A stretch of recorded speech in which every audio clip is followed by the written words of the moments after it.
Muy buena tarde a todas y a todos. Damos inicio a este foro virtual, el uso de la fuerza y la participación ciudadana en la policía. Tenemos el honor de contar con la presencia de la diputada Isabela Rosales Herrera, presidenta de la mesa directiva del Congreso de la Ciudad de México. También está con nosotros la diputada Paula Andrea Castillo, bienvenida. Está con nosotros la diputada Leticia Varela Martínez, presidenta de la Comisión de Seguridad Ciudadana del Congreso de la Ciudad de México. También está con nosotros el diputado Temístocles Villanueva Ramos, presidente de la Comisión de Derechos Humanos del Congreso de la Ciudad de México. Bienvenido, diputado José Luis Rodríguez Díaz de León, presidente de la Comisión de Rendición de Cuentas y Vigilancia de la Auditoría Superior de la Ciudad de México. Tenemos el honor de contar con la participación del maestro Bernardo Gómez del Campo Díaz Barreiro, subsecretario de Desarrollo Institucional de la Secretaría de Seguridad Ciudadana de la Ciudad de México, en representación del secretario de Seguridad Ciudadana, Omar García Harfuch. También contamos con la presencia del doctor Salvador Guerrero Chiprés, consejero presidente del Consejo Ciudadano para la Seguridad y Justicia de la Ciudad de México, y del maestro Miguel Garza Flores, director de investigación aplicada en policía en el Instituto para la Seguridad y Democracia, INCIDE AC. Sean todas y todos bienvenidos. Vamos a escuchar un mensaje de la diputada Isabela Rosales, presidenta de la mesa directiva del Congreso. Hola, buen día a todas y a todos. Me da mucho gusto saludarles a quienes nos ven también por este medio virtual detrás de las pantallas. Muchísimas gracias a la diputada Leticia Varela, presidenta de la Comisión de Seguridad Ciudadana en el Congreso, y aprovecho para hacer un reconocimiento a su buena labor en la comisión. Estaré acompañándoles en el foro y escucharemos con mucha atención la participación de todas y todos. Gracias. Muchas gracias, diputada. Vamos a escuchar un mensaje de la diputada Leticia Varela Martínez. La diputada Varela es maestra y doctora en Administración Pública, activista y defensora del derecho de los animales de compañía, representante del Grupo Parlamentario de Morena en el Congreso local y presidenta de la Comisión de Seguridad Ciudadana del mismo. Es representante del Distrito 26 en el Congreso de la Ciudad de México, primera legislatura. En su desarrollo profesional, dio surgimiento y arraigo en la Asociación Sindical de Sobrecargos de Aviación de México, desempeñándose como vocal en la Comisión de Vigilancia y tesorera en 2 ocasiones. Además, ha desempeñado diversos cargos partidarios, así como en la Administración Pública del Distrito Federal. Diputada, bienvenida. Muchas gracias, maestro. Pues saludar a todos, ya nos saludamos, pero nuevamente saludarlos y por supuesto a las personas que nos van a escuchar en este foro. No se lo pierdan, hay 3 personalidades importantes en el ramo de seguridad. Seguro que nos van a enseñar mucho, que de este foro va a haber muchas oportunidades para aplicarlas en el Congreso, hasta en la vida cotidiana. Por supuesto, agradezco al maestro Vanegas, pues siempre arma estos foros muy interesantes, se lo agradezco. A mis compañeras y compañeros diputados, en especial, por supuesto, a las mujeres, a Isabela, muchas gracias, presidenta, por estar. Sabemos que su agenda es muy complicada y que esté en este foro, personalmente se lo agradezco. A mi amiga Paula Castillo, muchas gracias, es integrante de la Comisión de Seguridad. A mi vicecoordinador querido, que siempre nos está apoyando, siempre, en todo momento y en cualquier tema. Y bueno, a mi querido amigo Temístocles, luchador, por supuesto, de los derechos humanos, incansable, el mejor luchador que ha tenido el Congreso es Temístocles. Y bueno, pues muchas gracias. A mis superponentes, a mi querido amigo Salvador Chiprés, al doctor, muchísimas gracias, siempre atento. Coincidimos en muchos temas, pero en especial, por supuesto, en el de seguridad y en el de bienestar animal. Al maestro Bernardo Gómez del Campo, muchísimas gracias, maestro, por estar aquí, porque sabemos que tiene también una agenda muy complicada. Un saludo enorme y un abrazo solidario, por supuesto, al secretario García Harfuch desde aquí, desde el Congreso. Y también nuestro querido amigo Miguel Garza, que siempre nos acompaña en estos temas y nos enseña muchísimo. Yo escribí unas breves palabras sobre este tema, comentarles que vamos a abordar un tema que ha estado presente en la agenda mundial, nacional y local de las últimas semanas. Se trata del uso de la fuerza que utilizan las y los elementos policiales. Que también desde aquí les mando un abrazo a todos los cuerpos policiales porque salen todos los días y dan toda su vida y exponen su vida para la seguridad de esta ciudad y del país. Y saben, bueno, los temas que ahorita están en la agenda, que están en todas las redes sociales, pues son lamentablemente el uso no correcto de la fuerza, que se han presentado situaciones como las que hemos visto con George Floyd en Estados Unidos, con Giovanni López en Jalisco y con Melanie en nuestra ciudad. Por este motivo nos pareció de suma importancia traer a este congreso a 3 especialistas de nivel mundial que poseen amplia experiencia en la materia y que sus conocimientos e ideas seguramente serán de gran utilidad para el trabajo legislativo de las y los diputados que desarrollamos y que estamos en este congreso. Yo no les quitaría el tiempo ni un minuto más para la intervención de los ponentes, por supuesto, de mis amigos diputados. Y pues es cuanto, maestro Alberto Venegas, y muchísimas gracias por este foro. Muchas gracias, diputada Leti Varela. Le damos la bienvenida. También se incorpora a este foro la diputada Yuridia Ayala, ella es presidenta de la Comisión de Alcaldías y Límites Territoriales. Bienvenida, diputada. Vamos a escuchar ahora la participación del diputado Temístocles Villanueva Ramos. Él nació en la Ciudad de México el 21 de diciembre de 1989. Actualmente es diputado por la primera legislatura del Congreso de la Ciudad de México, en la cual desempeña el cargo de presidente de la Comisión de Derechos Humanos. Desde los 16 años se ha desempeñado como activista social y defensor de los derechos humanos. Milita en el partido Morena, en el cual promovió la creación de la Secretaría de la Diversidad Sexual. Se desempeñó primero como secretario estatal y después como secretario nacional de la diversidad sexual del partido. Además de presidir la Comisión de Derechos Humanos, es secretario del Comité de Asuntos Internacionales y de la Comisión de Ciencia, Tecnología e Innovación. También forma parte de las comisiones de Igualdad de Género, Turismo, Hacienda, Planeación del Desarrollo y Cultura Física, Recreación y Deporte, todas dentro del Congreso de la Ciudad de México. Su agenda legislativa está enfocada en los derechos de los grupos de atención prioritaria, así como la defensa y respeto de la dignidad humana a través de los derechos humanos reconocidos en la ciudad para todas las personas. Diputado, bienvenido. Adelante. Muchas gracias. Muy buenas tardes a todas y a todos, compañeras y compañeros diputados, maestro Bernardo Gómez del Campo, subsecretario de Seguridad Ciudadana, doctor Salvador Guerrero Chiprés, consejero presidente del Consejo Ciudadano para la Seguridad y Justicia de la Ciudad de México, maestro Miguel Garza Flores y personas que nos están viendo desde sus hogares. Es un verdadero honor poder participar en este evento a fin de sumarme a las discusiones relativas a los protocolos de uso de la fuerza, así como de reconocimiento de las autoridades y coadyuvancia con la ciudadanía.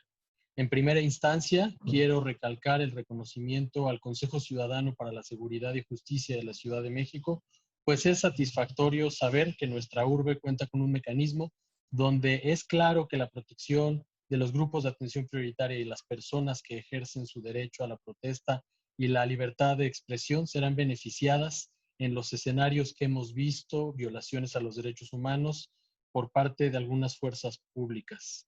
Estoy seguro de que así como se ha logrado incidir de manera interseccional en el acceso a la justicia para personas adultas mayores, víctimas del lenocinio, infancias afectadas por la violencia entre sus pares, también conocido como bullying, lograrán incidir de manera positiva en el uso legítimo de la fuerza y la promoción de la corresponsabilidad entre autoridad y gobierno. Sin duda, una ecuación que beneficia a la población en materia de derechos humanos. Ante las circunstancias actuales, es preciso reconocer la actuación y prevención de las autoridades que discuten y crean las leyes, así como el acompañamiento de la sociedad civil hace para nuestras normativas. Por ello, reconozco que como legisladores y legisladoras, actuar frente a la experiencia y lo ya expresado por la Comisión de Derechos Humanos de la Ciudad de México, habiendo emitido 8 recomendaciones entre 2013 y 2017 relativas al control de multitudes y marchas, se vuelve agenda oportuna y adecuada bajo la coyuntura que vivimos. Expreso mi más grande reconocimiento a la diputada Leticia Esther Varela Martínez, presidenta de la Comisión de Seguridad Ciudadana, la apertura a debate con total voluntad política para poner de relieve el contexto por el que la Ciudad de México ha pasado en repetidas ocasiones y no ser inerte ante lo acontecido en semanas pasadas. Esperamos que este ejercicio logre una visibilidad efectiva para la comprensión de la autoridad y el uso legítimo de la fuerza, no como instrumento de control frente a la protesta y la resistencia, sino como respuesta última ante la falta de disuasión o diálogo. La oportunidad de observar que frente a la protesta, la primera acción es la comprensión ante posibles afectaciones a la autoridad, la disuasión como método de interacción y en el último de los escenarios, el uso de la fuerza con proporcionalidad frente a la persona infractora. Finalmente, quiero expresar el apoyo y cooperación de la comisión que dignamente presido a los trabajos aquí desarrollados, donde nos hemos regido bajo una labor que beneficia a las personas frente a las realidades sociales que les afectan. Estamos convencidas y convencidos de que las discusiones estamos convencidos de que las discusiones que sean una afrenta a los derechos humanos de las y los habitantes de la Ciudad de México serán discutidas con transparencia y absoluto apego a derecho, bajo los más altos estándares internacionales en materia de derechos humanos. Por ello, recibimos con beneplácito este evento y los trabajos que de él surjan, así como lo desarrollado para los protocolos de actuación y la corresponsabilidad ciudadana. Sabemos que bajo este dinamismo y observación, los mecanismos de justicia serán interculturales, interseccionales, con garantía del interés superior de las infancias, bajo un enfoque de igualdad de género y con la perspectiva más amplia de derechos humanos. Sin más, agradezco la invitación y los aportes a la Ciudad de México. Sean bienvenidas y bienvenidos. Muchas gracias, diputado Temístocles Villanueva. Ahora vamos a escuchar el mensaje del diputado José Luis Rodríguez Díaz de León. Él es licenciado y maestro en Derecho por la Universidad Nacional Autónoma de México. Cuenta además con una especialidad en Género y Derechos Humanos.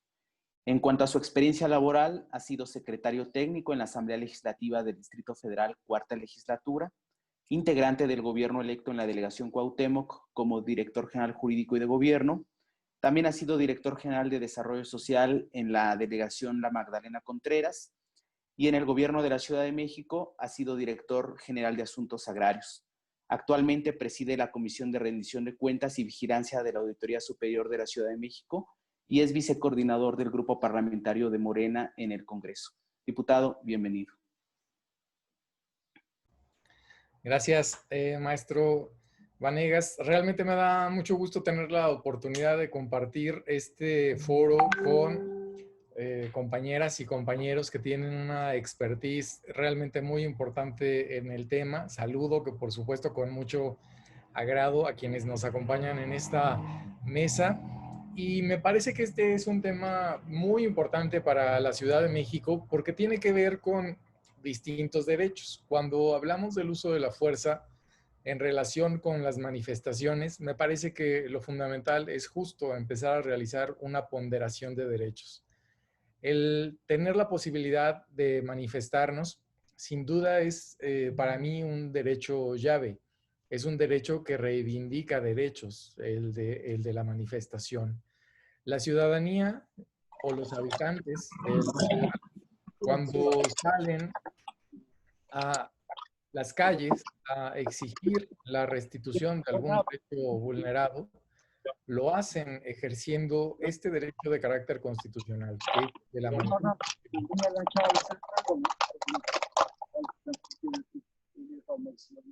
Me parece que es muy importante justamente que tengamos la oportunidad y la posibilidad de considerar que cuando se ejerce por parte de los habitantes de esta ciudad la posibilidad de salir a las calles a manifestar la vulneración o la violación de un derecho, es con el fin de que sea restituido. Sin embargo, ¿qué es lo que sucede en el espacio público?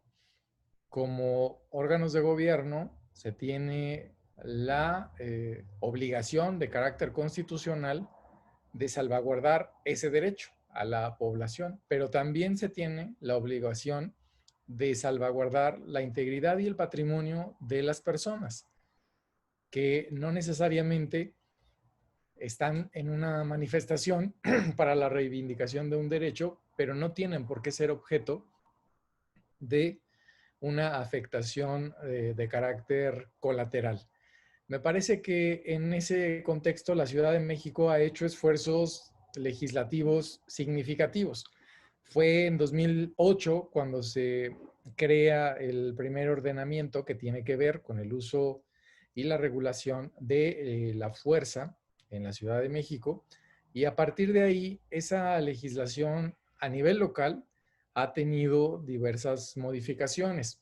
Incluso a nivel administrativo, a nivel acciones realizadas por la propia Secretaría de Seguridad Pública en aquel entonces, ahora Secretaría de Seguridad Ciudadana, ha tenido la posibilidad de emitir diversos acuerdos para poder emitir lineamientos para sus integrantes, evitar violaciones a derechos humanos, generar la posibilidad de evitar la toma o el destrozo de la propiedad pública o privada, garantizar el espacio público. Sin embargo, también ha tenido la posibilidad de conceptualizar el uso de la fuerza pública y también de establecer cuáles son los métodos, cuáles son los niveles permitidos del uso de la misma para poder evitar que se adopten o que se generen medidas de carácter ilegal o que rebasen las atribuciones de la propia Secretaría a través de sus cuerpos de seguridad,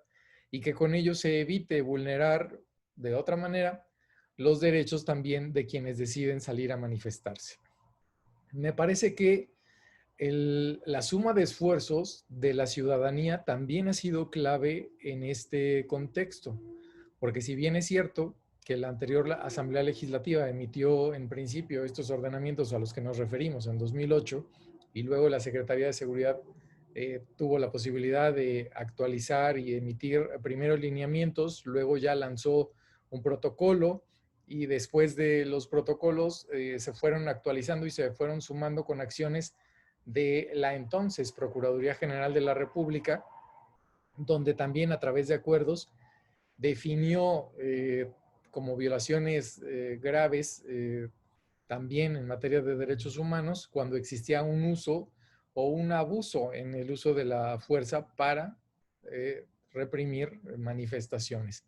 Me parece que es importante que podamos en ese sentido contextualizar de que estamos hablando de dos derechos fundamentales, además reconocidos en la Constitución de carácter federal y en la Constitución de la Ciudad de México. Tiene que ver también con la posibilidad de sumar a la ciudadanía en la construcción de mejores ordenamientos jurídicos y de mejores mecanismos de actuación. Acabamos de vivir incidentes que la propia presidenta de la Comisión de Seguridad Ciudadana, la diputada Varela, puso sobre la mesa en su primera intervención, y ahí fue justamente también que se detona una respuesta por parte de la jefa de gobierno de la Ciudad de México en una de sus conferencias en el mes de junio, donde señaló de manera directa que se tenían que fortalecer y adecuar los protocolos que existen en la Ciudad de México. ¿Cómo adecuamos los protocolos que existen en la Ciudad de México? Pues únicamente a través de la participación de las organizaciones defensoras de los derechos humanos, únicamente a través de los mecanismos que nos permiten que a través del diálogo y con la participación de distintas dependencias de gobierno de esta ciudad y con la suma de voluntades también de los órganos de carácter autónomo, como es el caso de la Comisión de Derechos Humanos, podamos actualizar estos protocolos que nos lleven a la garantía en el ejercicio de estos derechos, principalmente del derecho a la manifestación. ¿Cómo garantizamos que el derecho a la manifestación se realice de manera libre, de manera pacífica, en una ciudad como la nuestra, que además debemos de señalar que por las características de ser ciudad capital, aquí es donde se realiza el mayor número de manifestaciones a nivel nacional. Tenemos las manifestaciones propias del ejercicio de gobierno natural de nosotros como integrantes de los poderes en esta ciudad, pero también recibimos la acción de reivindicación de derechos de la población que ha sido afectada en cualquiera de las otras 31 entidades de la República. De tal suerte que tenemos que tener una visión mucho más amplia, una visión también mucho más acorde a un esquema de derechos humanos que nos permita hacer efectivos esos derechos y que también nos permita que quienes habitamos esta ciudad no se vean afectados de manera directa en su patrimonio con diversos daños que en diversas manifestaciones que también tenemos ahora varios ejemplos recientes, por lo menos de los últimos 2 años, es fundamental que también generemos una actualización en ese sentido de los protocolos, para que la ciudadanía también sepa que el derecho a la manifestación no significa, bajo ninguna circunstancia, el derecho a salir de tu casa con un martillo, con un desarmador o con un arma para dañar el espacio público o dañar la propiedad privada. El derecho a manifestarnos tiene que ver con la posibilidad de que se nos reivindiquen derechos a la población en cualquiera de sus sectores, pero bajo ninguna circunstancia ese derecho conlleva el daño al patrimonio, tampoco conlleva el daño a la propiedad privada. Entonces, me parece que es muy importante que estos foros nos den la posibilidad de intercambiar ideas, de intercambiar conocimiento y de trabajar en una ruta de actualización. Hay en el Congreso de la Ciudad de México algunas iniciativas, incluso con posturas encontradas. Hay algunas propuestas que tienen que ver con abrogar la ley de el uso de la fuerza que existe en la Ciudad de México, y hay otras iniciativas que tienen que ver con generar reformas a ese ordenamiento jurídico para ajustarnos al marco constitucional federal, a la ley general, por llamarlo de alguna manera, y que podamos en esta ciudad también tener un marco acorde. Entonces, bueno, en el Congreso Capitalino y en la comisión de la diputada Varela estaremos analizando la pertinencia de la abrogación o la pertinencia de la actualización del marco jurídico para que también podamos abonar con el gobierno de la Ciudad de México, con el Consejo Ciudadano, por supuesto, y con la Secretaría de Seguridad Ciudadana, así como con la Comisión de Derechos Humanos y con la Secretaría de Gobierno, que tiene a su cargo los mecanismos o los instrumentos de protección de los derechos humanos, para poder garantizar que en esta ciudad siga siendo, como lo ha planteado la doctora Claudia Sheinbaum, una ciudad de libertades, una ciudad en donde podamos ejercer a plenitud nuestros derechos, incluyendo el de la manifestación, sin tener bajo ninguna circunstancia un mecanismo que nos impida que a través del uso de la fuerza de los cuerpos policíacos se conculquen esos derechos. Entonces me parece muy importante que podamos empatar ideas, compartir e intercambiar. Así es de que muchas gracias, muy amables. Buena tarde. Muchas gracias, diputado José Luis Rodríguez Díaz de León, por tu participación. Damos la bienvenida a la diputada Lourdes Paz, presidenta de la Comisión de Salud del Congreso de la Ciudad de México, también de la diputada Guadalupe Morales, presidenta de la Comisión de Presupuesto y Cuenta Pública. Iremos dándole la bienvenida a las demás legisladores, pues por el interés que ha despertado este foro. Vamos a escuchar ahora la participación del maestro Bernardo Gómez del Campo Díaz Barreiro. Él es licenciado en Derecho por la Universidad Nacional Autónoma de México, maestro en Ciencias Penales y Criminalística en la Barra Nacional de Abogados. Actualmente cursa el doctorado en Seguridad Ciudadana en la Universidad de la Policía de la Ciudad de México. Cuenta con 16 diplomados de actualización y 3 especialidades en temas relacionados con seguridad y una carrera técnica en urgencias médicas, de los que destaca ser egresado de la primera promoción del curso de mando superior de la Policía Federal, ser egresado de la primera generación del diplomado en Administración de la Seguridad Física en las instalaciones gubernamentales, evaluado por el Servicio de Protección Federal y ASIS Capítulo México, con 30 años de experiencia en las diferentes instituciones de seguridad en el país. Destaca el haber ocupado puestos como el actual, subsecretario de Desarrollo Policial de la Secretaría de Seguridad Ciudadana de la Ciudad de México, pero también ha sido jefe general de la Policía de Investigación, de la Procuraduría General de Justicia de la Ciudad de México, director de Servicios Especiales de Seguridad para Protección de Testigos de la Policía Federal Ministerial del entonces PGR, director de Investigaciones Preventivas de la Subsecretaría de Inteligencia Policial de la Secretaría de Seguridad Pública del Distrito Federal, director operativo de la Fiscalía de Mandamientos Judiciales de la Procuraduría General de Justicia del Distrito Federal, director general de Seguridad Pública de la Delegación Cuauhtémoc. Ha participado como consultor internacional desempeñando el proyecto de Policía Barrial para la provincia de Córdoba en Argentina. Es conferencista y consultor nacional e internacional, destacando su participación en países como Guatemala, Japón, Colombia, Ecuador, Honduras y Argentina en temas relacionados con investigación y prevención en delincuencia organizada.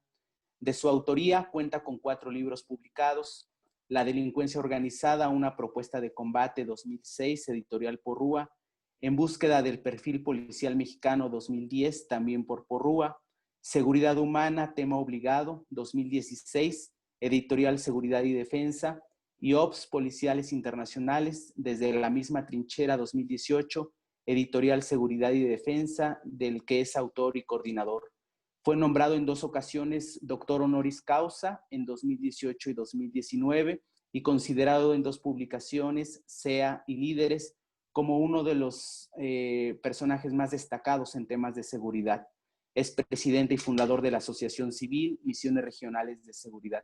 Maestro, bienvenido, adelante. Gracias, maestro Venegas. Saludos a todos los compañeros diputados, diputadas, Salvador, colegas. Rápidamente quisiera agradecer la oportunidad que me da mi secretario y mandarles por parte del mismo, el superintendente general Omar García Harfuch, un saludo y comentarles que todo el equipo que conformamos la secretaría estamos muy incentivados, estamos muy motivados, no solamente en seguir trabajando a favor de la seguridad de la Ciudad de México, sino en mejorar. Estos acontecimientos nos han sacado de la caja de una forma muy violenta a cada uno de nosotros, pero hemos tenido la instrucción y así lo estamos haciendo, y las palabras que yo diga en respecto en esta conferencia son de esta manera. Vamos a empezar a hacer cosas diferentes y van a empezar a notar resultados de esa naturaleza.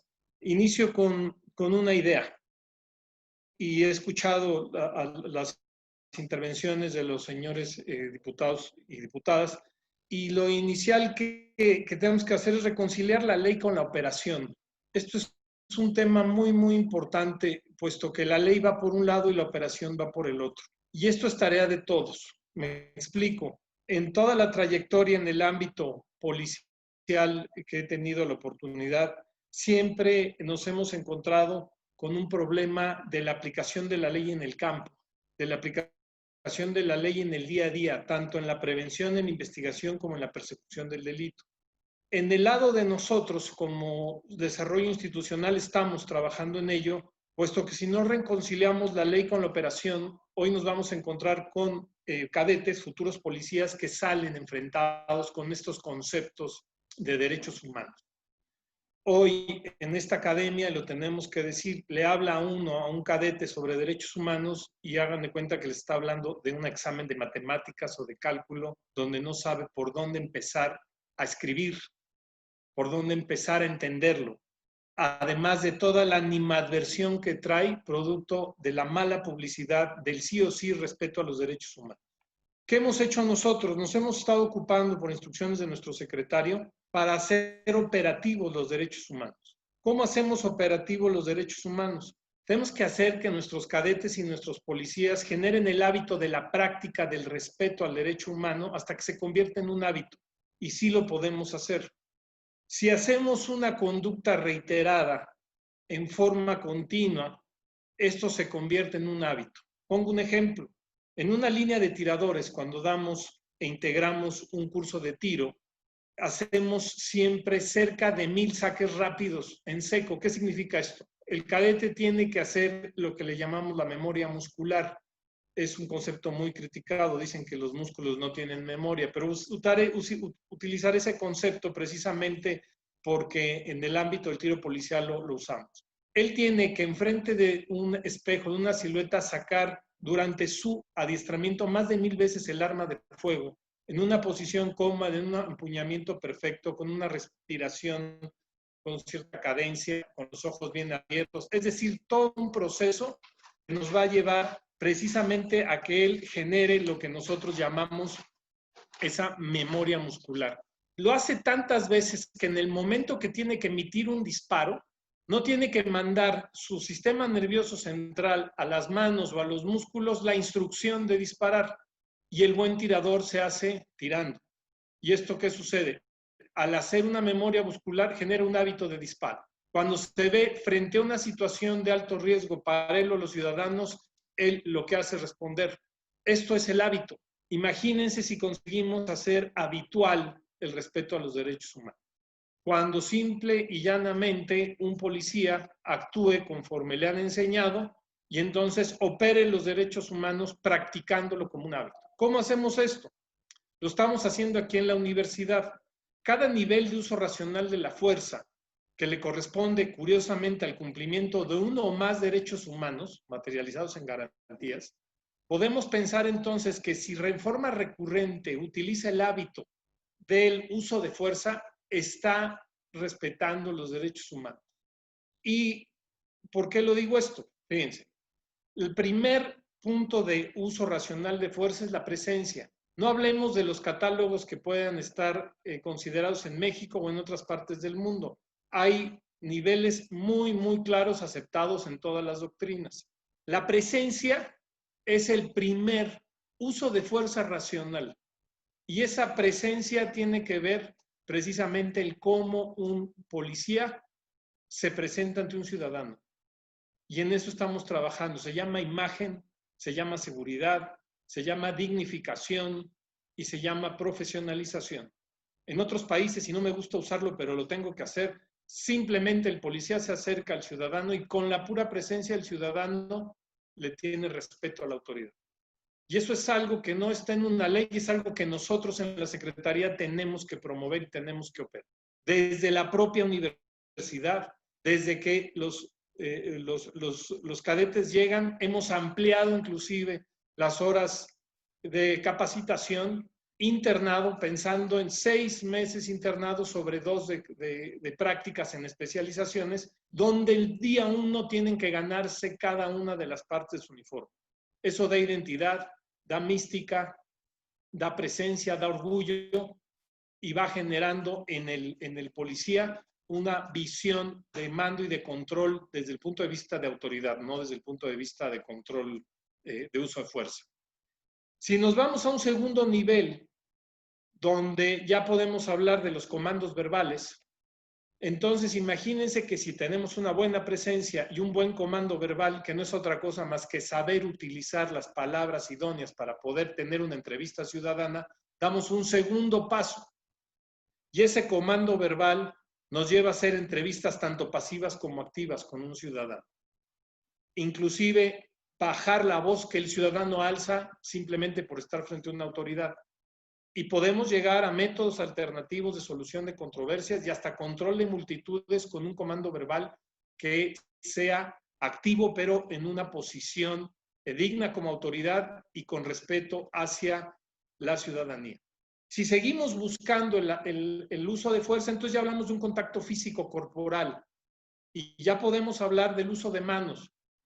No quisiera parecer telefónica, pero como uso de manos libres, ¿no? Que donde ya no va a utilizar ninguna herramienta sino sus manos. Y para eso también tenemos un adiestramiento de lo que es el uso de manos para poder contener y conducir personas.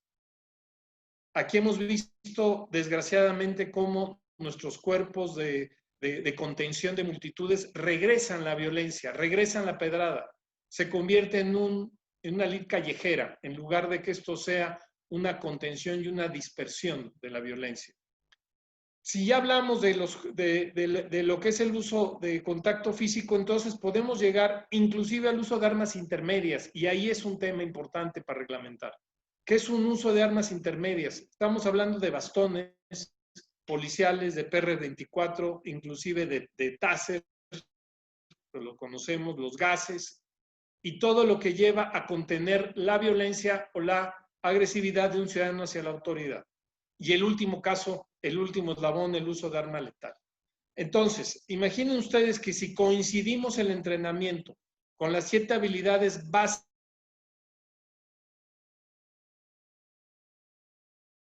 egresado de la universidad debe saber. Las 7 habilidades básicas es conducción del vehículo, manejo del esposamiento de los candados de mano, lo que es el uso de fuerza intermedia, defensa policial, uso de armas de fuego y todo lo que es el procesamiento del uso de fuerza en 7 habilidades básicas. Sumemos las habilidades básicas con los niveles de uso de fuerza en un entrenamiento donde el elemento en forma continua y reiterada los lleve a cabo, no vamos a tener que estarnos peleando con los derechos humanos, puesto que el policía, en cuanto salga a vía pública y tenga que aplicar esas 7 habilidades básicas debidamente aprendidas y procesadas en su estructura, va a responder conforme a lo aprendido. En eso nos hemos preocupado en la universidad, hemos revisado todos los contenidos temáticos y nos hemos acercado a la tecnología. Con el C5 estamos muy coordinados, puesto que hemos bajado los videos, que son áreas de oportunidad de aprendizaje. Nos hemos quitado los videos israelitas, los videos norteamericanos, los videos del SWAT, que lo único que hacían en los policías era ver otro equipamiento, ver otra técnica, ver otra cultura, ver otras cosas. Y hoy, con nuestras propias experiencias en campo, buenas algunas, otras inclusive bastante pesadas o complejas, el cadete empieza a ver en la idiosincrasia de la Ciudad de México cómo operar, cómo actuar con estos 3 elementos: sus habilidades básicas, sus niveles de uso racional de la fuerza y en el centro el respeto a los derechos humanos. Por eso empecé hablando de reconciliar la operación con la ley y cierro hablando del hábito del respeto a los derechos humanos aprendido desde la academia. Nos estamos ciertos que esto se puede hacer, lo estamos generando, estamos sacando en agosto nuestra primera generación de aproximadamente 300 cadetes con esta visión y estamos seguros que empezaremos a tener una reconciliación ciudadanía-secretaría cuando en la estructura mental de nuestro policía no tenga que pensar en cumplir los derechos humanos, sino que sea un tema intrínseco en su formación. Les agradezco mucho y sigo pendiente. Muchas gracias, maestro. Damos la bienvenida al diputado Emanuel Vargas, presidente de la Comisión Especial de Atención a Víctimas. También nos acompaña el diputado Miguel Macedo, presidente de la Comisión de Movilidad Sustentable, así como el diputado Jorge Gaviño Ambriz, presidente de la Comisión Especial para el Desarrollo Aeroportuario Integral y vicecoordinador del Grupo Parlamentario del PRD. Sean bienvenidos. Ahora vamos a escuchar la participación del doctor Salvador Guerrero Chiprés. Él es presidente del Consejo Ciudadano para la Seguridad y Justicia de la Ciudad de México. Es doctor en Teoría Política por la Universidad de Essex, Inglaterra, maestro en Comunicación por la Universidad Iberoamericana y licenciado en Derecho y en Comunicación por la Universidad Nacional Autónoma de México. Fue director de Seguridad Privada y asesor del titular de la Secretaría de Seguridad Pública del Distrito Federal. Fungió como director general de investigaciones de la Secretaría de Seguridad Pública Federal y asesor del titular de la Comisión Nacional de Seguridad. Ocupó el cargo de vocero federal del nuevo sistema de justicia penal en Morelos. Fue comisionado ciudadano de transparencia en el Instituto de Transparencia y Rendición de Cuentas en la Ciudad de México, InfoDF. Fue profesor investigador del Instituto Tecnológico y de Estudios Superiores de Monterrey. Doctor, bienvenido. Muchas gracias a todas, a todos, especialmente diputada Isabela Rosales. Mucho gusto en saludarla de nuevo. A Leti Varela, a quien amablemente, siendo presidenta de la Comisión de Seguridad, nos hizo el favor de invitarnos. Por supuesto, a Bernardo, el subsecretario, con quien tenemos una estrecha relación de trabajo. Al diputado Temístocles, al diputado José Luis Rodríguez, a Miguel, mi compañero, a todos ustedes, al diputado Gaviño, que lo veo por ahí, a Lourdes Paz, yo también a Lupita Morales, a todos, saludos y afecto. ¿Qué es lo que queremos plantear? Primero, quisiera ver de dónde estamos recuperando la conversación. En la primera intervención lo que se nos plantea es que tiene que estar asociado el principio de uso legítimo de la fuerza con el tema de los derechos humanos. Posteriormente nos dijo José Luis que por supuesto hay que entender que hay derechos que pueden ser percibidos como contradictorios. El de manifestación, por ejemplo, y del otro lado el derecho que todo mundo tiene a tener pues protección a la integridad de sus bienes y por supuesto de sus personas. Después viene la intervención en el sentido de, muy interesante la afirmación que hace el subsecretario, de reconciliar la ley con la operación, y da salida a su intervención con el planteamiento que tiene que ver con ley y derechos humanos. Entonces, me parece que estamos construyendo una línea de reflexión y de debate que podría ser muy interesante y que podría ir ampliándose conforme procedan estos minutos. Entonces, básicamente les voy a hacer esta presentación enseguida y es cómo ha evolucionado, ya lo mencionó el diputado José Luis, me parece que es el inicio 2008 donde tenemos una primera ley que nos ayuda a reflexionar y a precisar normativamente qué es lo que debemos entender por el uso legítimo de la fuerza. Sin embargo, no haríamos justicia a la historia del gobierno de la Ciudad de México a lo largo de décadas si no mencionáramos que desde personajes tan antiguos como Mota y como después Garrido Abreu, me parece en el 84, 86, empezaban a tratar el tema con organizaciones vecinales. Yo tuve la oportunidad de presidir una cuando tenía unos 20 y tantos años y recuerdo perfectamente que se planteaba este tema. Entonces, el primer asunto es que desde el 2008 hay un antecedente que implica que hay una ley que regula, si aquí me lo dejan poner, a ver si lo puedo ver, por favor. Hay una ley que regula el uso de la fuerza de los cuerpos de seguridad pública en el Distrito Federal. Lo promueve el jefe de gobierno entonces, Marcelo Ebrard. Establece la clasificación de armas, a la cual ya se refirió el subsecretario, los principios generales para el uso de la fuerza y niveles de uso de la fuerza, las reglas para mantener la paz pública y la seguridad ciudadana. 4 años después, en el Manual de Técnicas para el Uso de la Fuerza de la Secretaría de Seguridad Pública del Distrito Federal, también con el jefe de gobierno entonces, Marcelo Ebrard, se precisa la intervención policial, los principios generales que rigen el uso de la fuerza, que son actuales y que transcurren a lo largo de las diversas propuestas que ha habido, la clasificación de armas, niveles y uso gradual de la fuerza, técnicas de control en el uso de la fuerza, diseño de operativos, subrayo, diseño de operativos, es decir, hay una preconcepción, hay un plan, hay una organización, y control de manifestaciones, y evaluación del cumplimiento de la capacitación en uso de la fuerza. Posteriormente tenemos, aquí, espérenme tantito, en 2014, Manual de Uso de la Fuerza de Aplicación Común a las 3 Fuerzas Armadas.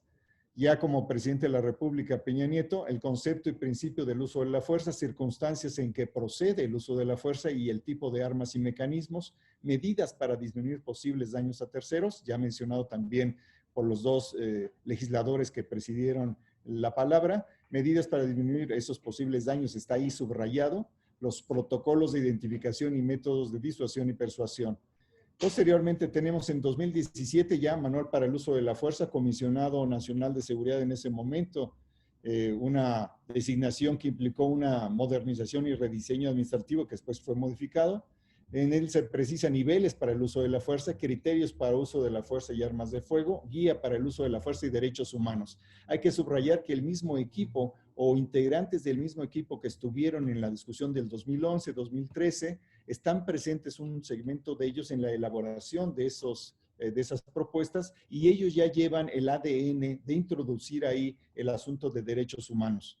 En 2017 también está el protocolo de actuación policial de la Secretaría de Seguridad Pública de la Ciudad de México para la protección de personas en el contexto de manifestaciones a reuniones, ya como jefe de gobierno en ese momento el señor Mancera. Ahí se precisan principios bajo los cuales se rige la actuación de la policía, protección de las personas en el contexto de manifestaciones o reuniones, uso de la fuerza, resguardo de instalaciones estratégicas y bienes en general, protección a personas defensoras de derechos humanos y periodistas. Aparece ahí una reivindicación que tenía más de 3 décadas para que fuera formalizada, se incluye en ese momento. derecho al libre tránsito combinado con algo de lo que está ahí, los derechos que están mezclados o que se entretejen en el momento de una manifestación que pudiera estar tocando los límites de lo aceptable. Y podemos entrar a la discusión sobre qué queremos decir con lo aceptable, aunque ya mis compañeros, tanto legisladores como el subsecretario, comenzaron a mencionarlos. En 2019, algo muy importante que tiene que ver con la propuesta y la lógica que tiene el Consejo Ciudadano en este momento, es que hay, con el presidente Andrés Manuel López Obrador, ya una ley nacional sobre el uso de la fuerza. Ahí se indican principios del uso de la misma, procedimientos para el uso de la fuerza, instrumentos del uso de la misma, actuación de las y los policías en manifestaciones y reuniones públicas, planeación de operativos que requieran el uso de la fuerza, informes sobre el uso de la fuerza. Hay una dimensión aquí de transparencia y de uso de la fuerza que aparece de manera formal en la Ley Nacional sobre el Uso de la Fuerza y elementos de capacitación y profesionalización.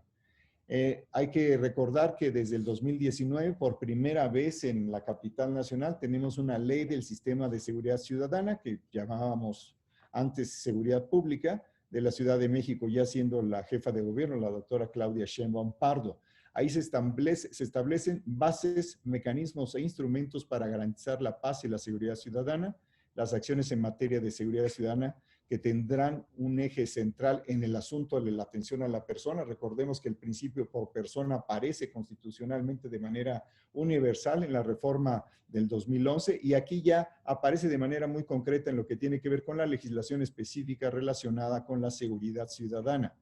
Se plantea ahí el principio de priorizar el convencimiento, que lo acaban de mencionar mis compañeros, el tema especialmente el subsecretario Bernardo, así como la solución pacífica de los conflictos, un elemento central a la estructuración lógica, normativa y narrativa de este gobierno, la relación entre seguridad y construcción de paz.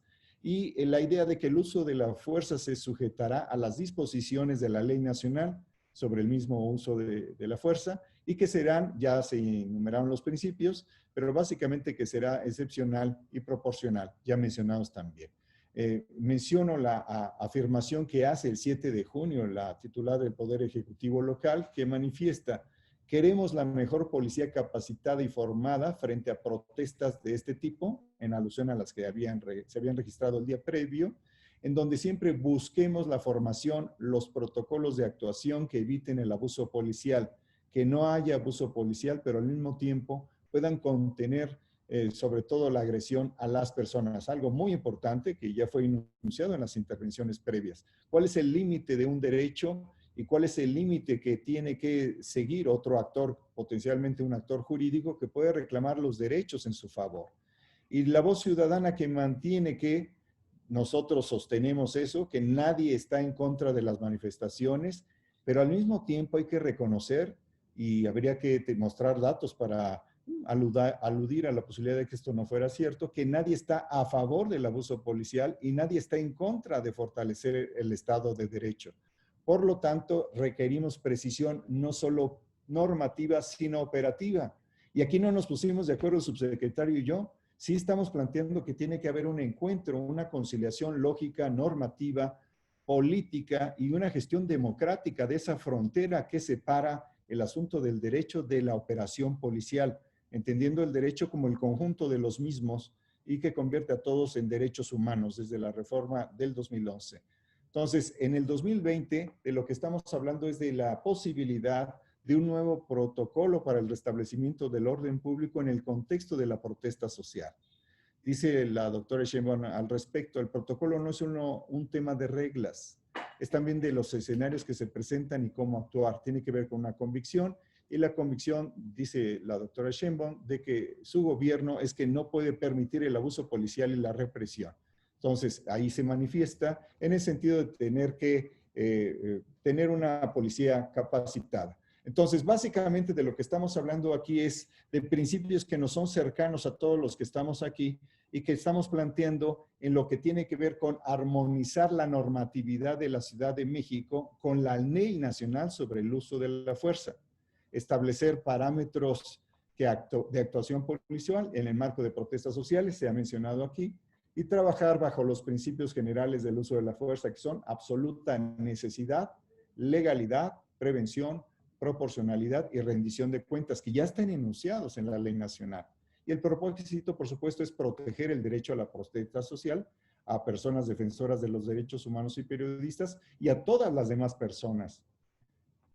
Y por otra parte, pues resguardar las instalaciones estratégicas, monumentos históricos y bienes y defender la integridad de las personas. Entonces, planteemos aquí en la misma lógica de lo que se ha venido manifestando un justo medio, donde la ciudadanía tenga garantía de que hay respeto a los derechos humanos, respeto a la libertad de expresión, no solo de manifestación, porque también los periodistas resultan agredidos en las manifestaciones, no represión, no abuso policial, y por supuesto libre manifestación, derecho a la propiedad, libertad de expresión, libre tránsito, mantener siempre una noción del orden público y la seguridad ciudadana que reconozca estas aparentes contradicciones y tensiones reales que pueden existir entre el uso legítimo de la fuerza y, por supuesto, la política pública relacionada con la promoción de la seguridad y su defensa específica en la calle.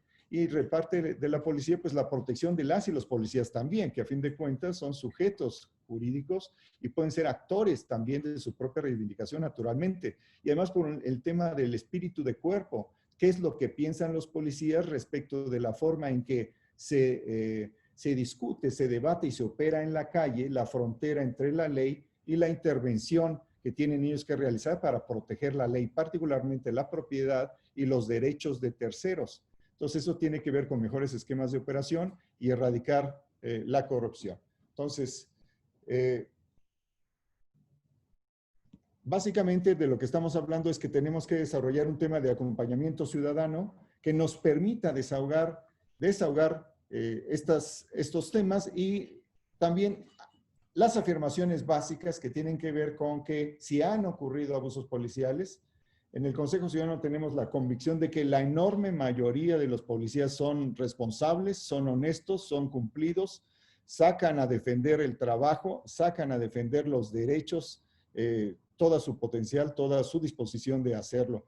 Y eso es lo que nosotros hemos visto. Entonces, en resumen, el planteamiento es que tenemos que entrar en un debate que incluya madurez, que incluye equilibrio y la suposición de que si hubiera derechos que están en contraposición, sí hay forma en el marco jurídico actual y también en la disposición política, tanto del legislativo como del ejecutivo, de encontrar solución a esa interacción. Eso sería el contenido de nuestra presentación. Muchísimas gracias. Muchas gracias por tu participación, doctor Salvador Guerrero. Vamos a escuchar finalmente la intervención del maestro Miguel Garza. Él es director de investigación aplicada en policía en el Instituto para la Seguridad y la Democracia, INCIDE-AC. Es egresado de la maestría en Políticas de Seguridad Pública en la Universidad Autónoma Metropolitana.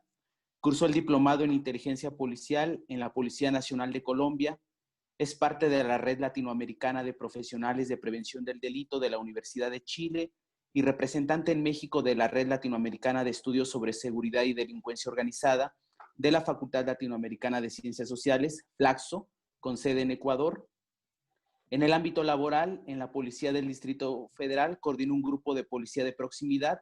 Posteriormente fue jefe de Fenomenología del Delito y subdirector de Seguridad Ciudadana en la Policía de Naucalpan en el Estado de México.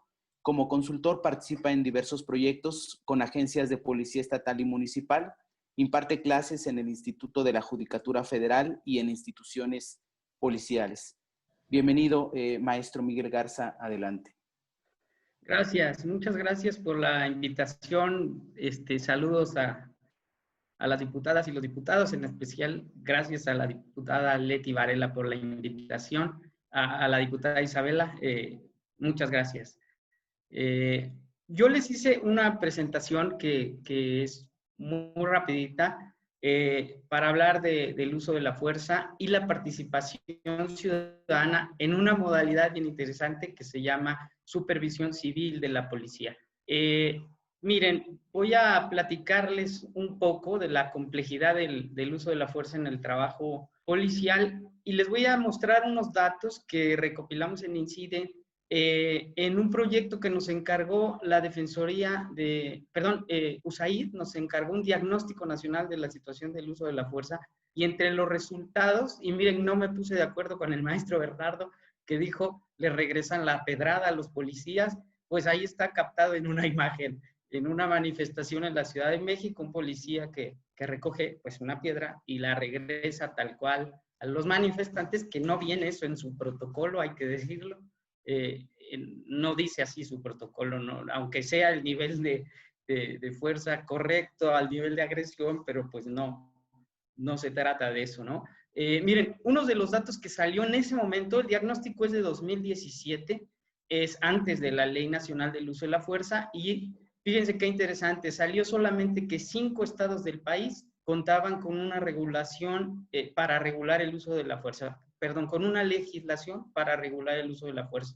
Y 27 estados del país, pues lo dejaban así, sin regular nada. Ahí, bueno, la Ciudad de México sí contaba ya con una ley estatal o ley para regular el uso de la fuerza.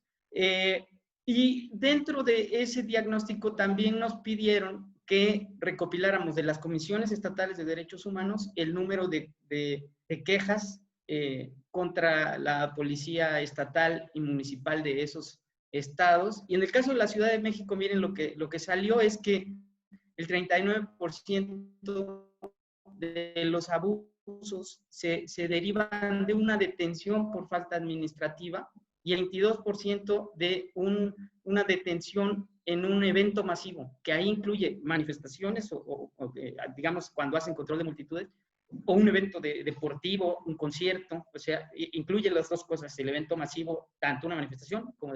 Pero bueno, el dato interesante ahí es que 6 de cada 10 contactos al hacer una detención de la Policía de la Ciudad de México podría derivar pues en una violación a los derechos humanos, pero no, pero es interesante porque entonces las violaciones no se dan principalmente cuando combaten o cuando detienen a una persona que comete un delito, sino con más facilidad cuando se trata de una falta administrativa. Es un buen dato porque ahí, por ejemplo, el maestro Bernardo decía, pues las habilidades que tiene que tener un policía, también cuando se trata de una falta administrativa, cuando está dialogando con un ciudadano que empieza a perder el control y se torna en una situación pues más violenta. Miren, yo me quiero referir a una cosa que se llama modelo de uso de la fuerza, que es el esquema que precisamente también, como decía el maestro Bernardo, en la capacitación de los policías se enseña el uso de la fuerza con un modelo. Y el modelo pues tiene que ver con el nivel de fuerza que hay que imprimir de acuerdo al nivel de agresión o al nivel de riesgo de la situación. Entonces, si un policía recibe un ataque con arma de fuego, pues también tiene, digamos, que usar un arma de fuego. Pero vean la complejidad, les quiero poner un video que dura muy poquito, dura más o menos 1 minuto y medio, de un caso en la policía de Ontario. Es un autobús en donde está una persona en el interior que porta un cuchillo en la mano y hizo que toda la gente se bajara del camión. Él está solo en el camión y empiezan a llegan cerca de 10 policías a la escena y miren lo que pasa.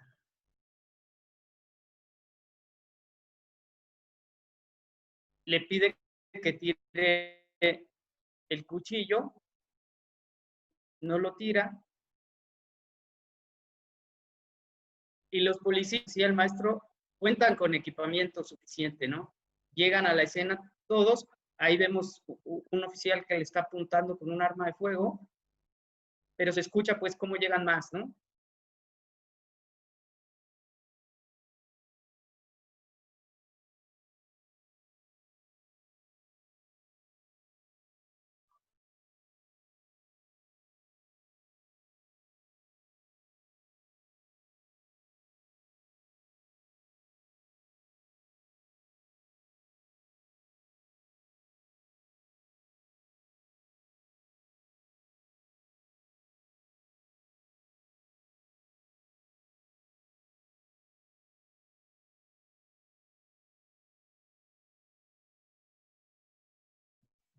Miren, ahí a lo que yo me quería referir, lo que pasó en el video, uno de los oficiales de policía, pues literalmente empieza a detonar el arma, la detona en 9 ocasiones contra la persona y todavía se sube al autobús ya con la persona que ya perdió la vida, saca el taser, que es un aparato para dar descargas eléctricas, le apunta y todavía le dispara contra la persona. Y esto que les estoy mostrando es, por ejemplo, el modelo de uso de fuerza de la policía de Las Vegas, que ahí otra vez, ¿no? De acuerdo al nivel de agresión, es el nivel de fuerza, el nivel de fuerza. Y ahí en el caso de Ontario, yo se los quise mostrar porque hay una figura ciudadana especializada que se llama ombudsman policial ahí en Ontario. El ombudsman toma este caso, lo analiza, pero miren lo que analiza. Digamos, sí, ese policía desde luego recibió una sanción, se fue a la cárcel, pero más allá de la consecuencia pues jurídica para el policía, lo que hizo el ombudsman policial y su equipo es irse todavía más a fondo y decir, bueno, ¿por qué los policías hacen eso? ¿Por qué llegaron a la escena? ¿Por qué no podían bajar la situación del estrés? ¿Por qué accionó su arma así? ¿Por qué todos le apuntaban? Le pudo haber disparado en otra parte del cuerpo, en fin. Este es el modelo de uso de fuerza de la Policía Federal.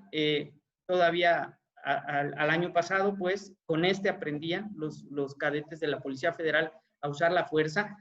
Y la conclusión que sacó el ombudsman, miren, este es el de Ontario, es que en la medida que los policías aprenden con un esquema como el de la Policía Federal, por ejemplo, que incrementa el nivel de agresión de acuerdo al nivel de fuerza, pero con un esquema que visualmente para ellos sea una pirámide, provoca que luego no puedan regresar a la situación cuando ya se distendió la crisis, ¿no?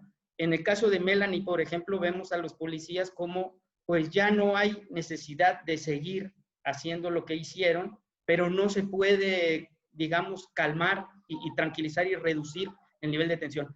Podría tener que ver con la capacitación, pero podría tener que ver también con el modelo de uso de la fuerza que esos policías aprendieron en la academia. Este es el de la Marina, y en INCIDE participamos en la construcción, todavía hace 2 años, del Protocolo Nacional del Uso de la Fuerza. Este iba a tener el modelo, este modelo iba a tener el Protocolo Nacional que ya no se publicó, pero bueno, ahora tenemos, como saben, pues ya la Ley Nacional del Uso de la Fuerza, y habría que adecuar, ahí como decía el doctor Salvador, la normativa de la Ciudad de México, y yo digo, ojalá el protocolo trajera un modelo de uso de la fuerza, y también, ojalá desde la academia se aprendiera con ese nuevo modelo que considere una situación de crisis que regresa, se distiende, que los policías no se tienen que quedar con ese nivel de intensidad.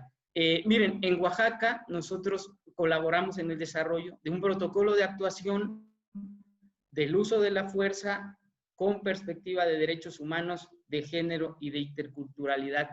Hicimos grupos de enfoque con policías municipales y estatales de Oaxaca, recogimos de ellos para acercar lo que decía el maestro Bernardo, que es dificilísimo, pero que se tiene que hacer, es recoger de la operación, de lo que un policía encuentra todos los días, a un instrumento normativo que va a guiar viendo. Y este modelo es diferente porque los policías, bueno, hay unos policías con dificultades, era para la región del Istmo de Tehuantepec. Ese es un modelo de uso de fuerza continuo. Ahí, como ven ustedes, dice, pues ya lo describió el maestro Bernardo, de acuerdo al nivel de agresión, es el nivel de fuerza que tiene que aplicar un policía. Y miren, la segunda parte de la presentación me quiero referir a la supervisión civil de la policía. En Estados Unidos surge a partir de quejas, por ejemplo, contra la policía en Washington, pero también una comisión legislativa que se formó derivado de la golpiza a Rodney King por parte de 4 policías de Los Ángeles, que saben ustedes grabaron en un video, que salen ahí, y la comisión legislativa hizo algunos ordenamientos que tuvo que cumplir la policía de Los Ángeles. Entre ellas, fíjense, la policía de Los Ángeles en este momento hace informe público anual del uso de la fuerza, que es público el informe, y ese es uno de los mandamientos. Otro, que la persona que dirige asuntos internos no depende del jefe de la policía. Ese es un gran tema que habría que discutir. Y bueno, miren, los objetivos de la supervisión externa o supervisión civil, pues permitiría mejorar la confianza en la policía, promover investigaciones más justas para los policías. Hubo incluso rumores al interior de la fuerza policial en la Ciudad de México sobre si esos policías que están en la cárcel por golpear a Melanie son o no son, ¿no? Ojalá, ¿cómo se puede tener certeza de que son? Con un mecanismo que acompañe el proceso de sanción de esos dos policías para ver si fue un proceso justo, cumplió con las etapas, no fue discrecional, etcétera. Y miren, hay un mecanismo, eso es importante que se los platique. Hay unos que investigan casos, es decir, acompañan el proceso de sanción de un policía. Ese es un tipo de mecanismo. Otro mecanismo es de la revisión de procesos, y ese es el que creo que es adecuado, por ejemplo, para la Ciudad de México, que es no revisemos ahorita casos, a lo mejor saber si el protocolo que está vigente cumple con las facilidades para que los policías lo implementen, es viable que los policías lo implementen, tendrían que llevar más equipamiento para poderlo cumplir. ¿Cómo le pides a un policía que solamente trae un arma de fuego que cumpla con los niveles de fuerza que marca su protocolo? Eso no puede ni un robot, ¿no? Y la última, también monitorear procedimientos y además programas de entrenamiento. Imagínense, ahorita dijo el jefe Bernardo, vamos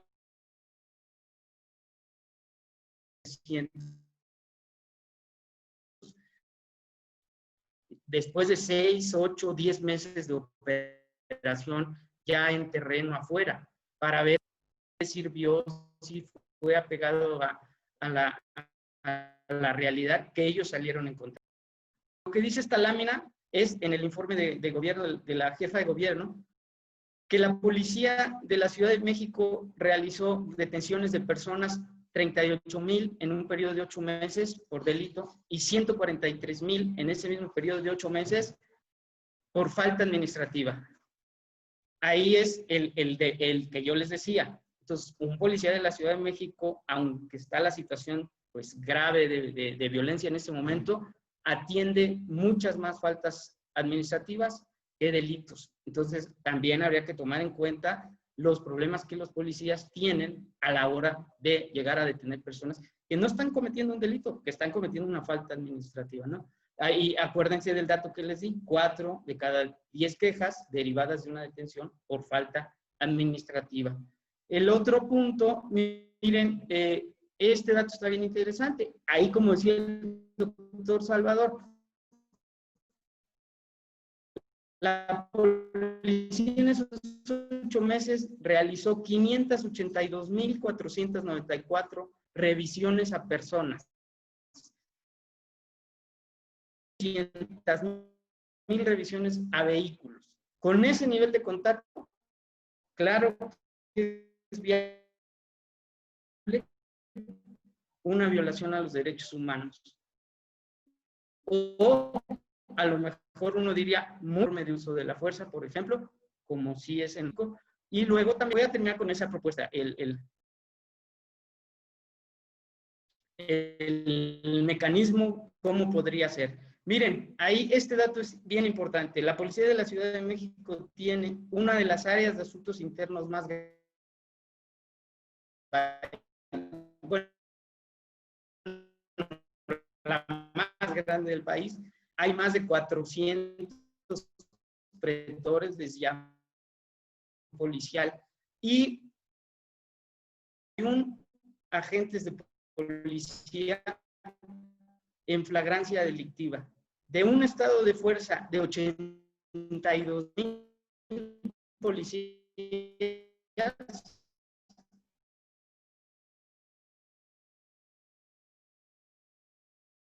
ese es un muy buen dato, en mi opinión. Los que están haciendo las cosas mal, como esos 31 que hacen flagrancia delictiva. Ahora, imagínense un mecanismo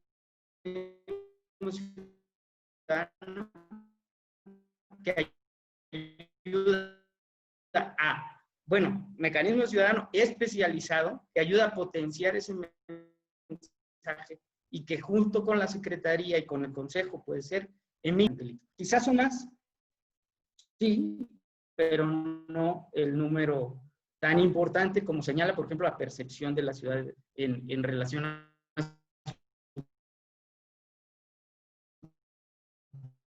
policía. Y miren, por último, ¿cómo me imaginarían la actuación policial? Es más bien una cosa especializada,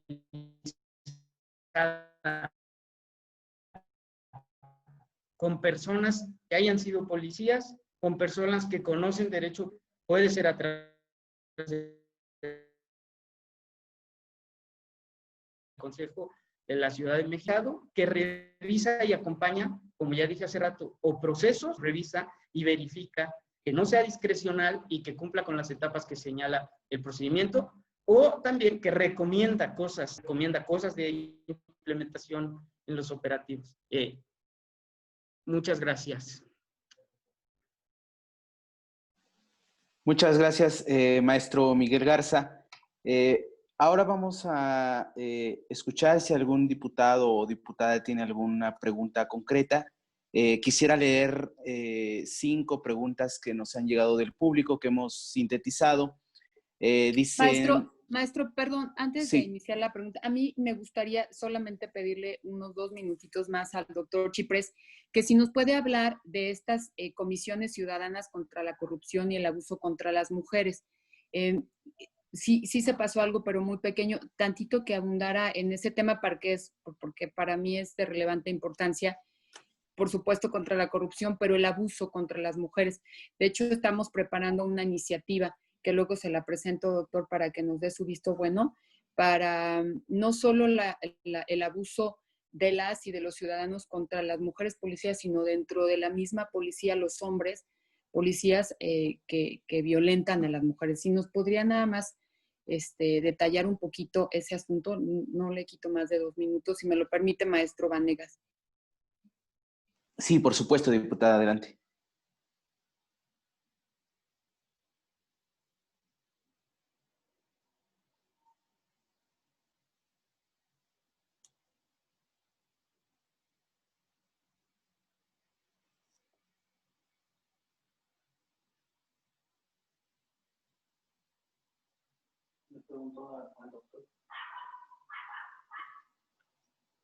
Perdón, discúlpenme, no encontraba aquí la forma de entrar.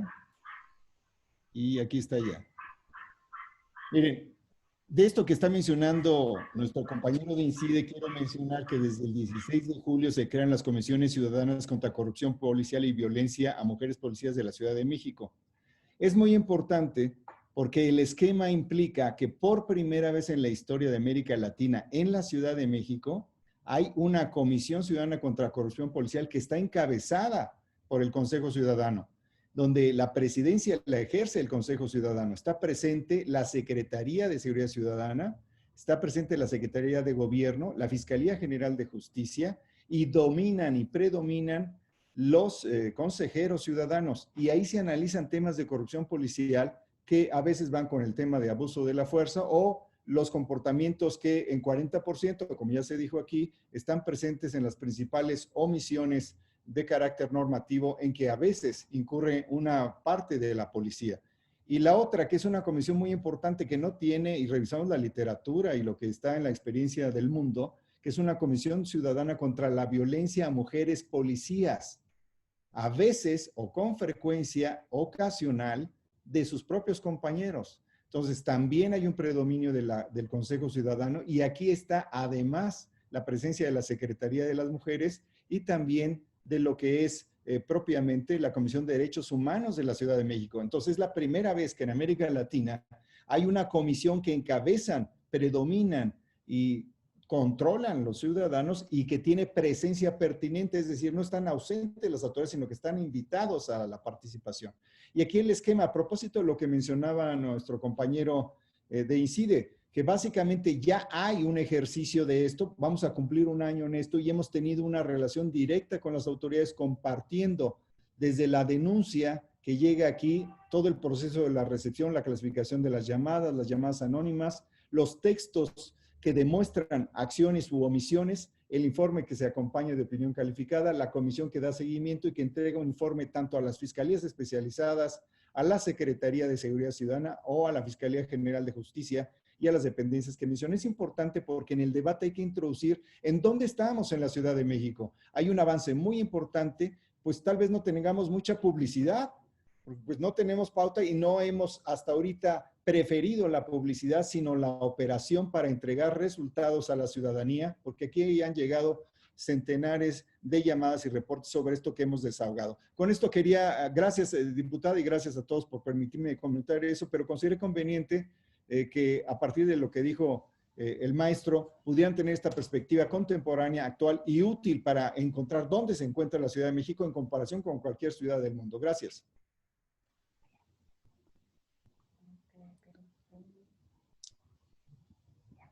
Muchas gracias, doctor.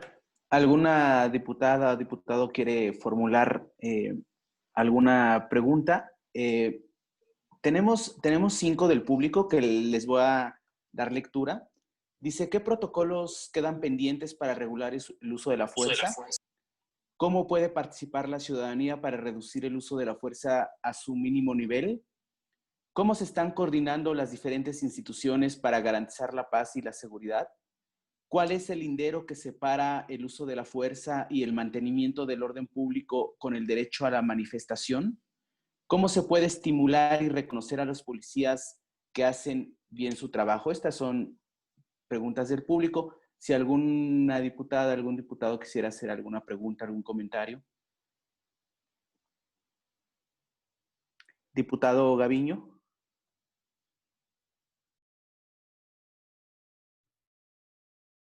Bueno, muchas gracias. Saludo con mucho afecto a mis compañeras y compañeros diputados y doy las gracias a los ponentes de este día. Gracias al subsecretario, gracias al consejero doctor Salvador y gracias también al ponente Miguel. Yo creo que este tipo de reuniones son vitales y que sean permanentes, cuando menos con la Comisión de Seguridad Ciudadana, van a fortalecer las tareas tanto legislativas como también pues, de información que tenemos que tener con la ciudadanía. En primer lugar, yo quisiera preguntar ¿por qué no se ha publicado o por qué no se ha publicado convenientemente el índice de letalidad, que es una obligación de todos los cuerpos policíacos del país? Está en la ley general y es un mandato que obliga a todas las fuerzas policíacas a tener este índice de letalidad actualizado para poder tener las medidas claras de cómo van los avances en las fuerzas policíacas, sobre todo haciendo efectivas las detenciones y el uso de la fuerza. En segundo lugar, quisiera comentar con ustedes que el pasado 29 del mes 29 de junio, la jefa de gobierno de la capital señaló en conferencia de prensa que ya tenía listo el nuevo protocolo y que lo presentaría a esta soberanía, es decir, al Congreso, en los próximos días, cosa que no ha ocurrido. Ya van 2 ocasiones que ella menciona que está trabajando ya el protocolo, el nuevo protocolo policial. Y quiero señalar que, bueno, de este protocolo, como aquí ya se ha dicho, ya viene de antaño y se ha venido trabajando tanto con las comisiones de derechos humanos y actualmente se encuentra publicado en la propia Secretaría de Seguridad Ciudadana y lo hemos venido revisando. Yo quisiera preguntar, porque además el protocolo implica normas, dictados, pero también procesos y también secuencias. Y en estos procesos, normas, dictados, secuencias, si estamos hablando de un proceso nuevo, yo quisiera saber en qué consiste el cambio de un protocolo distinto al que tenemos actualmente, porque ha sido motivo de discusiones, de análisis con expertos, con criminólogos, con derechos humanos, con policías, con viejos policías que conocen de la actuación policial, con expertos en la materia, y quisiera ver toralmente en qué consiste estos nuevos protocolos que están elaborando y que según la jefa de gobierno pronto tendrá esta soberanía para su análisis. Por sus respuestas, muchas gracias. No sé quién me haga favor de contestar y nuevamente, gracias por acompañarnos. Muchas gracias, diputado Gaviño. ¿Alguna diputada o diputado quisiera formular alguna otra pregunta?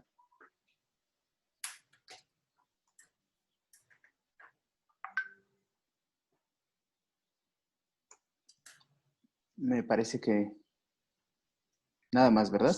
Bueno, agregaremos la del diputado Gaviño más las preguntas que hizo el público. Si quieren, para ir cerrando con una reflexión global, una reflexión final, iniciaríamos con el doctor Salvador Guerrero, después el maestro Miguel Garza y cerraríamos con el subsecretario Bernardo Gómez.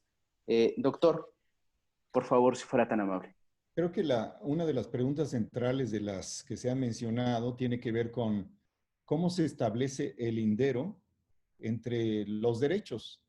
Creo que introdujo la respuesta el diputado José Luis al manifestar que como se establece en la propia ley, cuando hay un conflicto de derechos, pues hay mecanismos para establecer la predominancia. Sin embargo, mientras tanto, esta no es una respuesta que pueda desahogar un policía en la calle. ¿Qué es lo que hace un policía en la calle a la hora de enfrentarse, por ejemplo, a que una manifestante decide arrojar gasolina sobre el cuerpo de un policía y encenderlo? ¿O qué es lo que debería de hacer un policía cuando él mismo está recibiendo sobre su persona ácido? ¿Qué deberían hacer sus compañeros frente a eso? Y lo pongo desde esta perspectiva también porque también existe eso. Hay una cantidad importante de mujeres policías y de policías, varones, que son lastimados, particularmente en algunas de las expresiones más violentas de esas manifestaciones que por supuesto tiene todo mundo derecho de realizar. Entonces, ¿cómo se establece el lindero entre los derechos? Y acudo a la respuesta a lo que hace, por ejemplo, la policía en Berlín o lo que hizo en los años 50 y todavía en los 80s y 90s. Si se manifiestan los nazis con toda la manera en que tienen los nazis de hacerlo, o los neonazis, en el Berlín de la posguerra durante décadas, ¿qué hace la policía? La policía se asegura de que esos nazis transiten, pero al mismo tiempo impide que esos nazis golpeen a otras personas. Eso es en el caso de Berlín. No estoy diciendo ni mucho menos que son de la misma manera o categoría ideológica o política las manifestaciones diversas, que por supuesto, gracias a las manifestaciones ha crecido en lo fundamental, yo diría que 90%, la construcción de reivindicaciones sociales y de derechos. Pero ¿cómo se establece la frontera?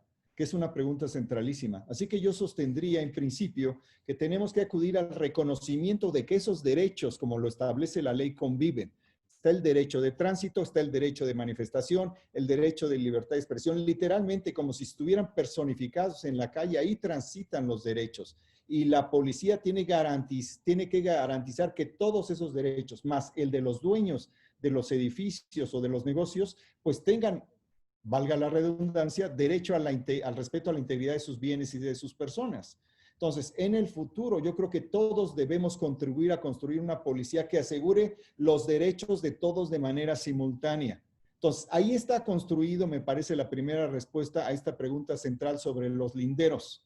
Y creo que es una de las preguntas vitales de este debate. Por otro lado, me parece que hay otros asuntos que sí corresponde necesariamente responder a mis compañeros.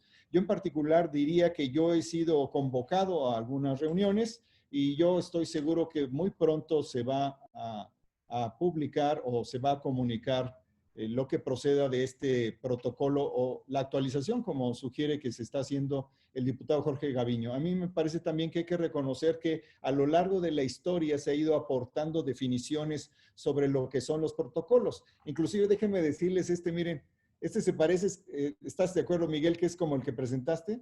Este es de 2008, está registrado en el manual de uso de la fuerza de el 2012. Ciudad de México, 2012. Es decir, que estos modelos ya están siendo considerados a lo largo de la historia reciente de nuestro país, particularmente este fue en la administración de Marcelo Ebrard. Entonces, estamos hablando de que hay que reconocer lo que se ha evolucionado de la historia, reconocer de dónde lo podemos tomar y reconocer también que hay una valoración simbólica y política que nos requiere a todos como ciudadanos que acompañemos con sentido común, con equilibrio y con información, cómo se establecen los linderos y cómo se responden todas las preguntas que me parece, todas las que se han hecho aquí, muy pertinentes. Muchas gracias. Muchas gracias, doctor Salvador Guerrero. Vamos a escuchar la reflexión global del maestro Miguel Garza, por favor. Gracias. Sí, pues sí, la idea es efectivamente, como dice el doctor, bueno, poner en la mesa la discusión de que se puede revisar el protocolo, se puede revisar un programa de entrenamiento, se puede revisar cuando se imparte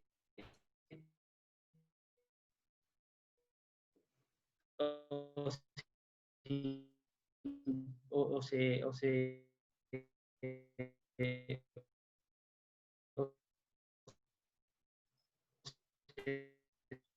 da en el control de multitudes y en el casco para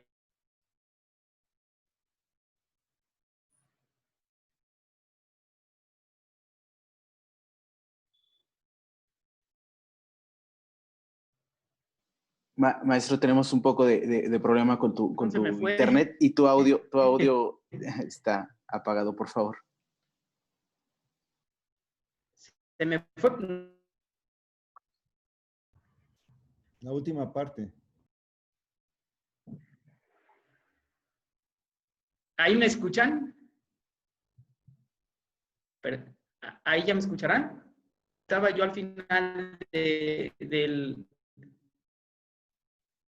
comentaba yo al final de, bueno, la situación de, se puede todavía establecer controles democráticos, por ejemplo, en el control de multitudes, colocar número de identificaciones, se podría hacer órdenes por escrito que garantizan la responsabilidad de la cadena de mando y no se queda responsabilidad solo un policía que hace una actuación, sino la cadena de mando, que es lo justo, y eso es lo que tiene que reducir la discrecionalidad del proceso disciplinario. Se puede hablar y discutir y debatir, y con mucho gusto me gustaría participar en si el director de Asuntos Internos de la Secretaría tiene que depender o no del secretario de Seguridad Pública. Eso hace que sea discrecional el proceso. O sea, todavía hay áreas de oportunidad. Yo reconozco los avances, yo lo he dicho en muchas ocasiones, es la mejor policía de México, es la policía de la Ciudad de México, y es la más moderna y es la más completa y la mejor equipada. Por ejemplo, hay equipamiento guardado en el almacén que podría dársele a los agentes, hacer un grupo piloto y hacer un ejercicio de policía basado en evidencia y medir qué pasa si les doy todo el equipo. Violan los derechos humanos con tanta frecuencia como si no les doy el equipo y solo les doy para que salgan a la calle una pistola 9 milímetros y con eso que apliquen las medidas que dijo el jefe Bernardo, o sea, el de fuerza, si solamente portan una 9 milímetros. Evaluemos, hagamos un grupo piloto donde se les proporciona el taser que está guardado, el bastón retráctil o el PR24, el gas y lo que está guardado, que lo traigan en su fornitura y se hace una evaluación. Y si violan más los derechos con su equipamiento, bueno, pues que se regrese. Pero ¿qué tal que no? ¿Qué tal que encontramos que no? Y se establece un grupo de control, policías con la 9 milímetros o la subametralladora como la policía auxiliar y un grupo totalmente equipado para todos los niveles de fuerza. Hagámoslo 2-3 meses, medimos qué pasa y entonces la policía podría estar equipada mejor y así cumplir el protocolo de una forma mejor. Yo les agradezco mucho la invitación. Muchas gracias, maestro Miguel Garza. Vamos a escuchar finalmente la reflexión del maestro Bernardo Gómez del Campo Díaz Barreiro, subsecretario de Desarrollo Institucional de la Secretaría de Seguridad Ciudadana de la Ciudad de México. Gracias, maestro Vanegas. Bien, el protocolo sí es una serie de procesos. Cualquier protocolo que se haga, porque además debe ser sencillo, claro e incluyente, eso debe ser las características de un protocolo. Si no tenemos un perfil del que lo aplica, entonces vamos a caer en un círculo vicioso de lo mismo, de lo mismo. El protocolo actual está siendo terminado y procesado precisamente en un grupo multidisciplinario para escuchar las voces de diferentes actores. Tenemos 16 protocolos en la Secretaría de Seguridad Ciudadana. Muchos de ellos ocupan 10 o 15 hojas. ¿Qué policía puede aprenderse 15 hojas para poder actuar? Entonces estamos haciendo una conjunción de muchas conductas que pueden derivar en un solo protocolo de actuación que sea fácil, sencillo y que lleve a ser el hábito de respuesta. Pero no solamente eso. ¿Sabían ustedes que el perfil de un policía que controla multitudes debe ser el perfil más importante a nivel fuerza policial? Porque tiene en sus manos el destino de la integridad y a veces la vida de las personas. Por eso la imagen que nos enseñó Miguel de aquel compañero que está aventando una piedra, eso lo tenemos que romper en la estructura de la policía, porque ahí el policía está actuando como ciudadano en una riña, no como una fuerza de contención. Y esa es una tarea que nosotros estamos precisamente haciendo. Entonces, cualquier protocolo que tengamos con un buen perfil se va a cumplir a rajatabla. Entonces, a mí lo que me preocupa más que el protocolo es el perfil, que lo tenemos ya hecho, y la construcción de las herramientas para que ese policía actúe con un perfil idóneo a manejo de multitudes. Este protocolo, por supuesto, es más ciudadanizado, entonces necesitamos una policía menos reaccionaria y una policía, en estos casos, más entendible y más de contención, que esa es la tarea que se nos ha ordenado por parte del secretario. Les agradezco mucho su atención y sigo pendiente. Muchísimas gracias, subsecretario. Muchas gracias a todas y a todos. Le vamos a pedir a la diputada Leti Varela, presidenta de la Comisión de Seguridad Ciudadana del Congreso de la Ciudad de México, si cierra este primer foro. Diputada, por favor. Si me permite antes un momentito nada más. Sí, diputada. La diputada Leti. Sí, adelante, diputada. Por supuesto, diputada. Gracias. Me parece que es pertinente a través del conducto del subsecretario el poder hacerle llegar nuestro reconocimiento, nuestra empatía, nuestra solidaridad y nuestro cariño del Congreso al señor secretario, por favor, en estos momentos y después de lo que él ha vivido, dígale que aquí en el Congreso tiene a unos amigos que lo apoyan, lo reconocen y le agradecen su valía, su valor, su entrega en esta gran tarea que es la seguridad ciudadana de nuestra capital. Es cuanto, diputada presidenta. Gracias. Le dejo el uso de la palabra.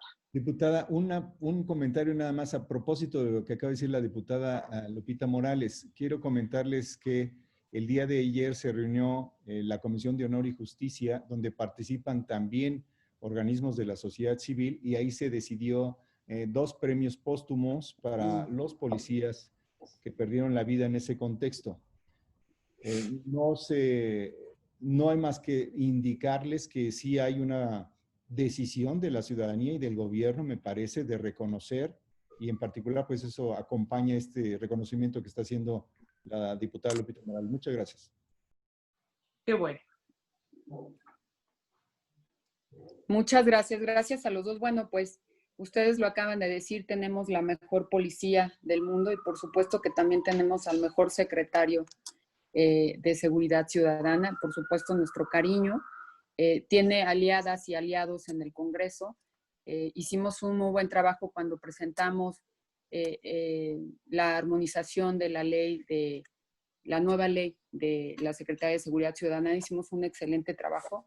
Yo estuve mucho tiempo trabajando en la policía y yo, la verdad, me siento parte de esa gran institución, maestro Gómez del Campo. Le agradezco muchísimo su intervención. Por supuesto que nos quedamos con todas las ideas y tareas que nos dejó. Una de las labores especiales de esta comisión es dignificar la figura del policía. Usted lo acaba de decir En países desarrollados, con la sola presencia de un uniformado, cambia todo el clima en ese momento. Eso es lo que vamos a hacer, dignificar la figura del policía. Por supuesto que también nos llevamos la tarea de conciliar la ley con la operación. Utilícenos, nosotros somos sus aliados. Si haya que armonizar alguna ley, que ya también lo dijeron los ponentes, que eso es lo que nos falta, armonizar la norma con la ley nacional, por favor, cuente con nosotros un aliado. Yo creo que tendríamos que hacer una mesa de trabajo cuando usted nos indiquen y darle celeridad a este tema. Por supuesto, cuenta con aliados. El grupo parlamentario de Morena está aliado con el secretario de Seguridad. También entiendo que los demás partidos, incluyendo al diputado Gaviño, que siempre es invitado de honor, cuente con nosotros. También lo que me llamó mucho la atención es de que cada 6 de cada 10 existen problemas, de cada 6 detenciones existen problemas con las mismas en derechos humanos. Usted, maestro Gómez del Campo, tiene en sus manos una mina de oro, porque la columna vertebral del policía es la capacitación, y esa universidad se le ha dado atribuciones casi exclusivas. Es una universidad única en América Latina. Muchas felicidades. Tiene usted un trabajo enorme, porque usted es el que moldea, el que capacita a los policías para que salgan a la calle, aparte de que den su vida, nos cuiden a todas y a todos en esta ciudad. El protocolo de actuación ya se está revisando. Ya, por supuesto, el gobierno central nos tomó en cuenta. Diputado Gaviño, está el proceso del protocolo. En cuanto ya tengamos el primer borrador, por supuesto que se los haré llegar a todos los compañeros, amigas, diputados y diputados. Y bueno, pues agradecerle al maestro Garza, por supuesto al doctor Chiprés, que este no sea el último foro. Les agradezco mucho, hay mucha tarea por hacer. Somos una ciudad de vanguardia, hay áreas de oportunidad, pero es el mejor momento. El gobierno y el Congreso van de la mano para cambiar la figura del policía. Yo les agradezco mucho, en especial a mis compañeras y compañeros diputados, a mi vicecoordinador, a la presidenta y, por supuesto, a mis amigas y amigos diputados que siempre nos han apoyado con ese tema. Que este no sea el último foro, maestro Vanegas, tiene mucha tarea, van a haber muchos foros más, y le agradezco a todos pues la asistencia y la participación. Muchísimas gracias a todas y a todos. Muchas gracias. Muchas gracias, Muchas diputada. gracias. Estará en la página del Congreso y en el Instituto de Investigaciones Legislativas las ponencias para que los pueda consultar la ciudadanía. A nombre del Congreso de la Ciudad de México, les damos las gracias. Hasta luego. Muchas gracias. Gracias. Gracias. Gracias. Un abrazo. Gracias. Un abrazo a todos. Hasta luego. Muchas gracias. Hasta luego. Gracias.